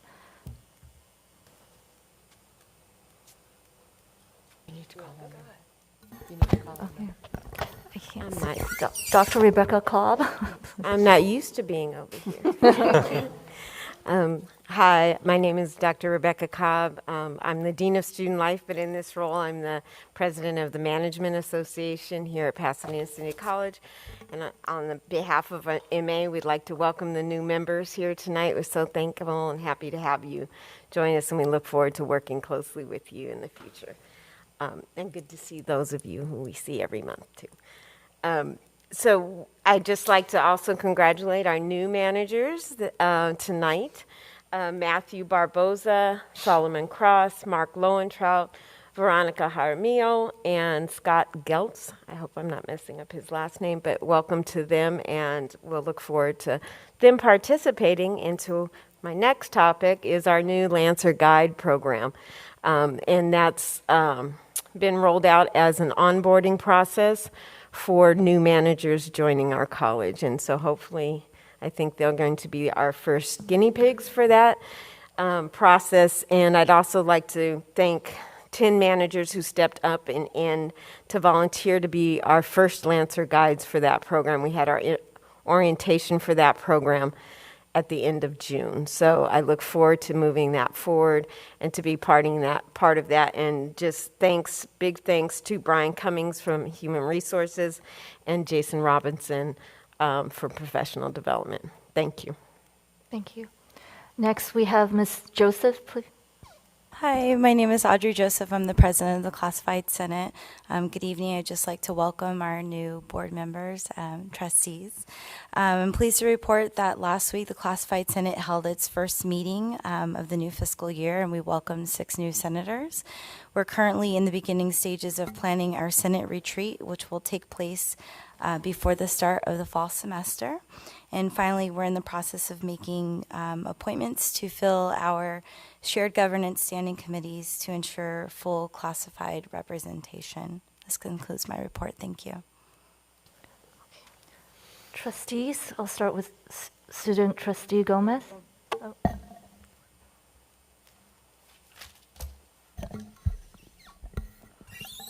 Good evening, everyone. We have continued to meet on Tuesdays and Thursdays for our summer trainings, and we've been going over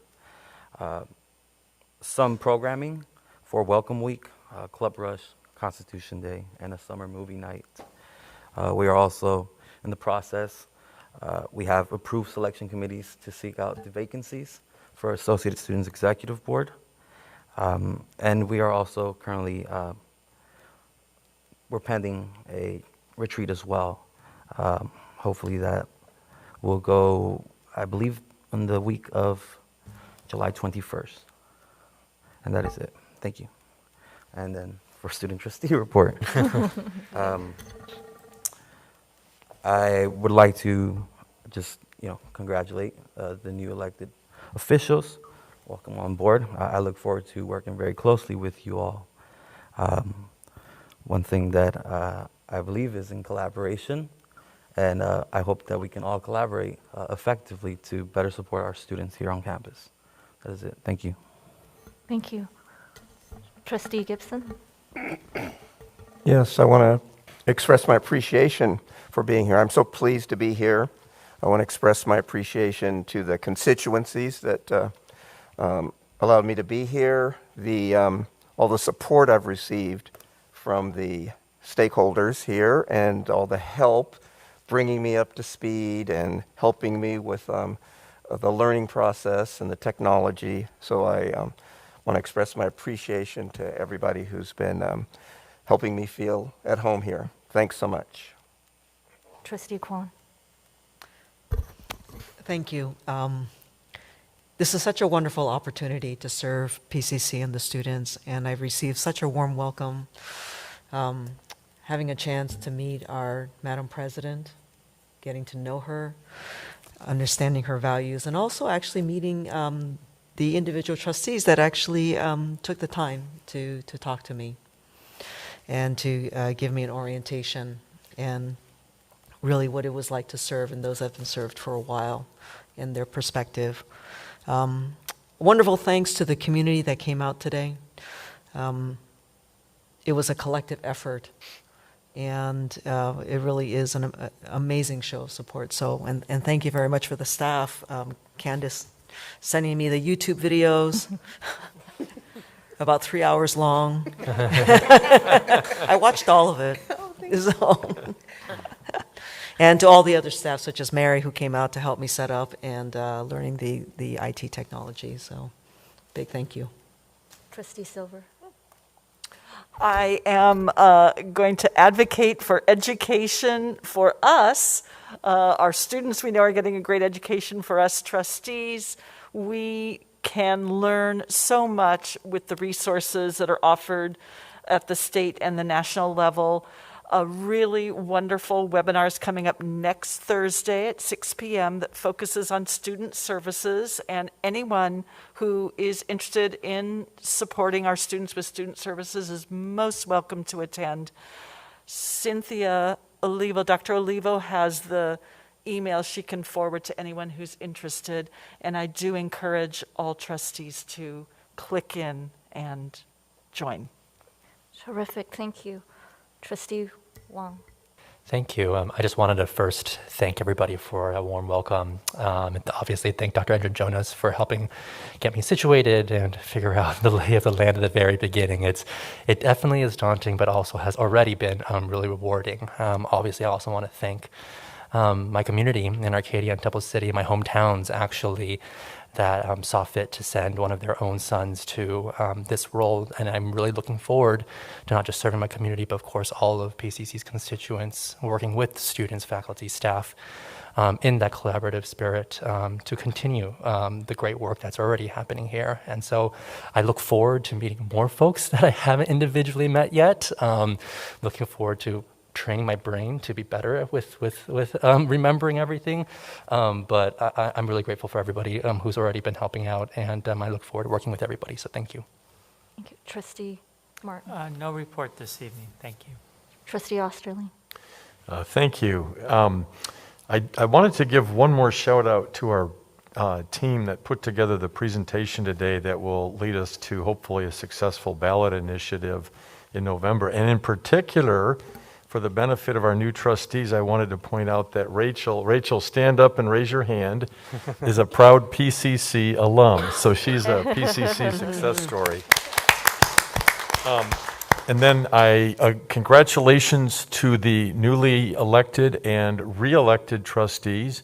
And I look forward to working with you again and in your new capacity. And congratulations to the new officers. I look forward to working with you. That concludes my report. Thank you. Well, I would like to take this opportunity to thank all the trustees and the student trustee for, their service. We're all here because we care deeply about the institution. And I know that in the last few months, there have been some rough spots, and I hope that now that the elections and the campaigns are over, we can now turn our attention to governing and having good governance on this board. And I am committed to working collaboratively as well with the trustees and with President Androgenis and her team, as well as with faculty and students. So I think this is a new chapter and a new beginning for PCC with 3 new trustees, and we are excited to see what the next year is going to show for PCC. And I don't doubt that it's going to be a terrific year with everybody's support. Thank you. Okay. So next we have proposed future business meeting dates. For your meeting dates, so. So we were gonna add a special meeting to this proposed meeting dates. I know that I see everybody's getting their calendars out. So for the special meeting on the bond, we have a short window.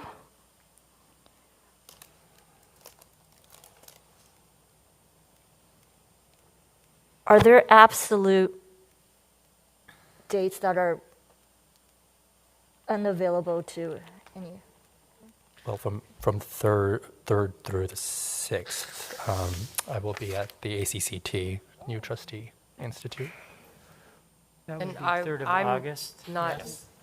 I'm not part of the voting piece. I will be in Maine for the last 2 weeks of July, but I'm not necessary for your vote. So if it works for the trustees at the end of July, that was probably the best time. Or would August 1st or 2nd work? August 1st would work, August 2nd would not.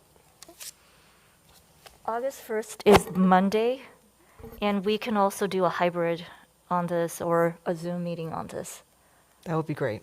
If it's a choice between the first or second, I would prefer the second at this point. Preference. Me too. I'm fine with the second. Will you be available on Zoom?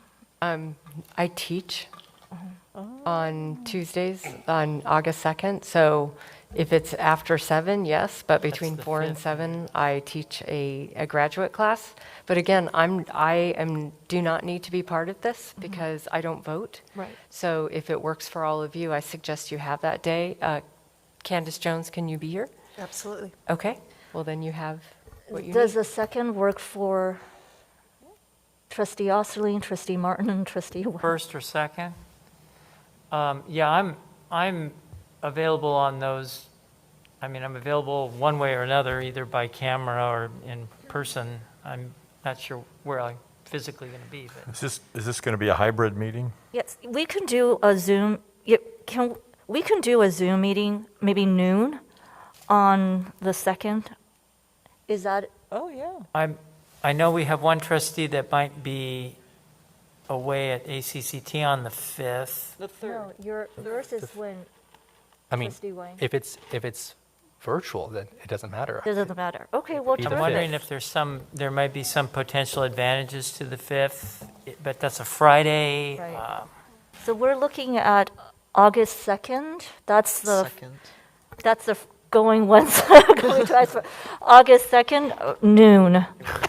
Really? Can you do it later in the afternoon?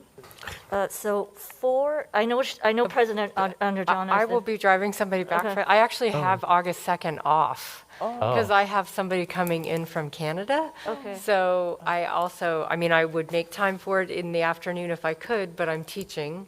And at noon, I will be driving back from LAX. So Well, I just, Right. I have 2 things that cannot be moved, but again, I'm not necessary for this. I think that first Friday of the month would be a more advantageous meeting date. So I at the agree. 5th, The 5th? The 5th? if we do it on Zoom, we could do the Okay, 5th. so Zoom on the 5th is the second option after August 2nd. So it sounds like the 5th is Trustee Gomez? Yeah, that works for me. That was, okay. What time of the day? I propose How 4. many hours ahead or behind are you? Where is it? He'll- Oh, Trustee yeah. Wang. It's you- DC. I'm up all the time, so Okay. it's- Okay, I we'll have- propose 4 p.m. Okay, so how about either noon or later in the afternoon? Any preference? I prefer later in the afternoon, like 4 o'clock. That's good. 4? Okay, 4 p.m. on August 5th and we can do Zoom for this. Yeah, and I think I'm scheduled to be out of the area on that day, but I know I can Zoom in. Oh, So as long terrific. as there's the Zoom option along with Okay. my fellow trustee here, I'm sure we can. Well, that's amazing that we have 8 people, well, 9 people that we can get this done really quick. Okay, so terrific. Friday, August 5th at noon for our special. Oh, at 4, I'm sorry, at 4 for our special meeting on the bond. There you go. Any other special meetings? Was there a special meeting on the budget that we were considering as well? I think we needed to check with Candace and her staff about when they think they can get the budget completed. So if we could refrain from choosing a date right now, it would be helpful because they need to go through all the machinations. And we also need to have a budget committee meeting too, because usually the budget committee precedes the approval of the budget. The other thing I'm going to check into is if the meeting that I'm in conflict with, I might be able to Zoom into that meeting, and I might just be able to be in a room next door and we can accommodate make that. something like that work too. So I'm going to check into the possibilities that way. On September 7th. On the 7th Okay. to not inconvenience everyone else. Okay. All right, Trustee Gibson? Is there a retreat we need to think about? You're a step ahead of me. I was going to propose that. So the retreat date, the original date was in June 23rd, which, obviously passed. But this would be it's really going to be up to the board in terms of how many hours we want this retreat, how we want to frame the retreat. And so first of all, let's look at the month. Either we want it's got to be in August. I mean, right? I'm gone the 17th to September 5th. 17th to September 5th. I'm doing a bike ride, Steve. So we've had a board retreat on a Saturday before. So if that works for folks so that we can take some time to really take a deep dive into some of the items that we will need to discuss. So would that be the 13th? It could be the 13th. I'm out of town on the 13th. I have another retreat on the 13th. So, and Tammy, you're gone the 17th through the 5th. Okay.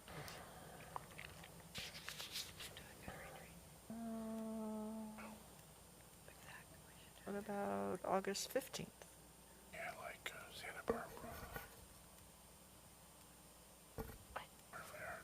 August 15th? That's a Monday. Oh. No. Can we find another weekend? Yes. Let's look at. How long is a retreat? Well, a retreat, that's really up to 10 us in hours. terms of how much we want to discuss. And I believe that given that this is a new board with 3 new trustees, I was looking over the board policies on just some of the items that that we will need to discuss on board governance, on bylaws. I mean, it would take some time. Like we could 6 hours, 8 well, hours? We could do a 2-day retreat. I don't know. I'm just. What city? Do we have a speaker on the Brown Act? Yes. I don't know. Go ahead, John. But so right now Six right seems now a it little looks long to me. right now it looks like August is out because Trustee Silver is gone for the 5th. The And that's 5th of Labor Sep- Day. 3rd, 4th, 5th is Labor Day. Yeah, I'm like, can we do it mid to late September or something after, what things about are back? September 17th? September 17th or September 24th? Oh, there's the I have a California Community College trustee meeting on the 17th from 8:30 a.m. to noon. You have but a Saturday meeting for that? Okay, I'll check. Might be, that would be No, weird. because the there's 24th. a CEO board meeting on the 16th. That's why I was asking. The 24th, September 24th. I really would like to have the retreat in this in the court before the holidays. In your term Then as we can have a president. holiday retreat. The 24th works. Yeah, September- 24th. September 24th.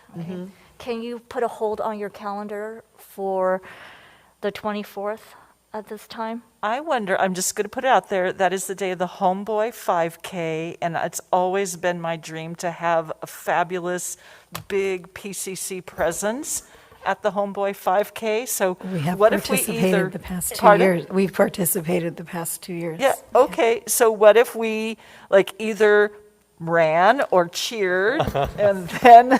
Cheered. Well, It's a trustees- 5K, right? It's a 5K. It's a Trustee 5K. Silver, we have adjusted the schedule twice based on your calendar, so I'm going to No, stick it's just, to. I was thinking as an active, as like a part, and then we could move from there into a meeting. No, like I a, was, like a team. I like a was, team and system. I was a both and. Oh, okay, terrific.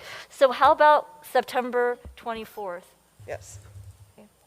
And I will work with Optional 5K. option. Yes. Could be a option. 10K. I will work What time with, should we block out for 10K. that? On the 24th? 9 to 2? 9 to 2. Okay. Okay. 9 to 2. Oh, 5 hours, then with... Well, we will have a lunch break. Yeah. Is that, That works for me. That 9 works to for 2. me. If I run fast? You can make it. Yeah. You can. What time does the 5K start? It must start at 6. Like 8-ish. Oh, you'll 8-ish. finish in time by You'll 9. Okay. You'll be here by 9. Very optimistic, Christine. Well, terrific. So we will have the I know. Fast. retreat hold now for September 24th between 9 to 2. Location to be determined. Location TBD. Yep. Okay. Okay, we're good on the dates. And then on the proposed future agenda items. That's a general question Yes. that you all can answer. What? Any proposed future agenda items you'd like to see? I need to think about it, because I think that we have things we want presentations on. I just can't think right now. Okay. Well, we have some very significant things, obviously, with the bond issue and student enrollment, and some things that I know the administration has obviously been presenting and working with us on. So we have a little time to get through those and then bring up what else. Trustee Do Gibson? we need to think about certain, looking at the bylaws and seeing if we need to change wording on any bylaws or make a new proposed addition or subtraction from bylaws? So there is a policy committee that looks at bylaws. So if there are particular bylaws you would like to look at, once the policy committee, once all the board committees have been identified, those particular bylaws would go to the bylaw committee, and they would look at those. So there is a process. So the board committees we will have the committee assignments by the next board meeting.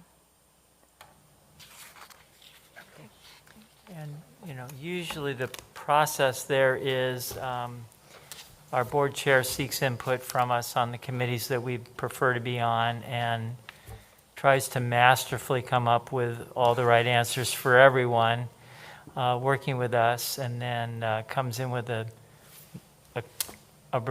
list. And usually, unless there's some difficulty, most of the time the chairs have been able to work these things out amongst us based on our desires and things, and then the board just approves the list. And I'm happy to reach out to Yeah, the so individual that's- trustees to have that conversation. the first big task our board chair gets to do is circle in with all of us on all these committees. I will have my Excel matrix ready to go. Okay, great. Thank you. So at this time, it's the favorite time of the day, which is adjournment. Motion to adjourn? So moved. Second. Thank you. Thank you.